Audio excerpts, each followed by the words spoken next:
Friend geometry YouTube channel में आपका स्वागत है। सबसे पहले हम लोग हिंदी का पेडागोजी पढ़ेंगे, जिसमें आपका थ्योरी चलेगा। उसके बाद आपका प्रीवियस पेपर जो भी पूछा हुआ है उसका हम लोग सॉल्व करेंगे। तो सबसे पहले भाषा अधिगम भाषा अर्जन में हम लोग अंतर देखेंगे कि क्या होता है। तो सबसे पहला यह एक पद्धति है, यह भाषा अधिगम है, यह एक सिस्टमेटिक काम करता है, सिस्टम से चलता है। जैसे स्कूल में हम लोग जाते हैं पढ़ने के लिए तो हम लोग सिस्टमेटिक से ही काम करते हैं। और यह एक प्रशिक्षण युक्त होता है, यह प्रशिक्षण दिया जाता है स्कूल में। जिस तरह से प्रशिक्षण दिया जाता है उसी तरह से यह काम करता है। ठीक है, तो अगला है कि आपका पॉइंट कि यह नियमबद्ध होता है, यह हमें नियम से ही चलना पड़ता है, क्योंकि स्कूल में जाते हैं तो नियम से ही चलते हैं।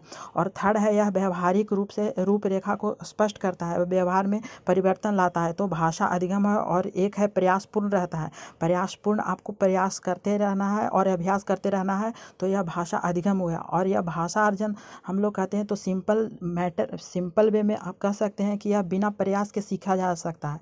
और यह प्रक्रिया है, मीन्स यह एक प्रोसेस है। और यह स्वतंत्र रूप से होता है, यह स्वतंत्र होता है और यह सहज होता है, मीन्स आसान होता है और स्वाभाविक होता है। ठीक है, तो यह इंपॉर्टेंट थ्योरी था। और इस पर क्वेश्चन देखते हैं जो सीटेट में पूछा हुआ है। तो सबसे पहला क्वेश्चन था कि भाषा अर्जन क्या है। तो भाषा अर्जन में हमने आपको बताया कि यह आपका सहज है, स्वाभाविक है। तो यह ऑप्शन थर्ड ऑप्शन आपका आंसर है। ठीक है, सहज है, स्वाभाविक होता है, और बाकी ऑप्शन गलत है। अगला क्वेश्चन हम लोग देखते हैं, और यह 2012 में पूछा गया था। ठीक है, चलिए अगला क्वेश्चन देखते हैं।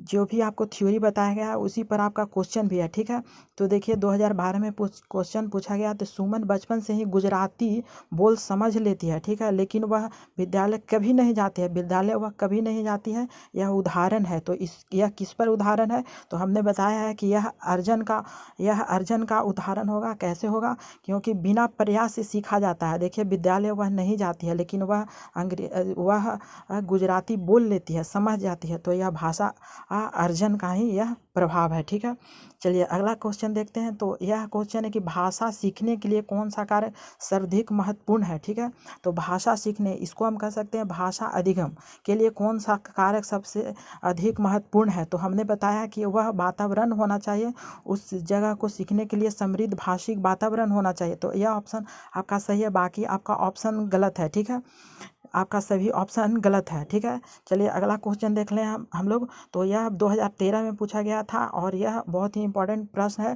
तो देखिए प्राथमिक स्तर पर भाषा सीखने से तात्पर्य है, प्राथमिक भाषा सीखने का मतलब क्या हो गया, भाषा अधिगम से क्या तात्पर्य है। तो इसका क्या तात्पर्य होगा भाषा सीखने के लिए। तो भाषा का प्रयोग करना। ठीक है, भाषा का प्रयोग करना और करके उसको सिखाना। तो यह आपका ऑप्शन सही है, बाकी आपका यह गलत ऑप्शन है, और ये भी गलत है और ये भी गलत है। तो अगला इम्पोर्टेंट क्वेश्चन हम लोग देख लेते हैं।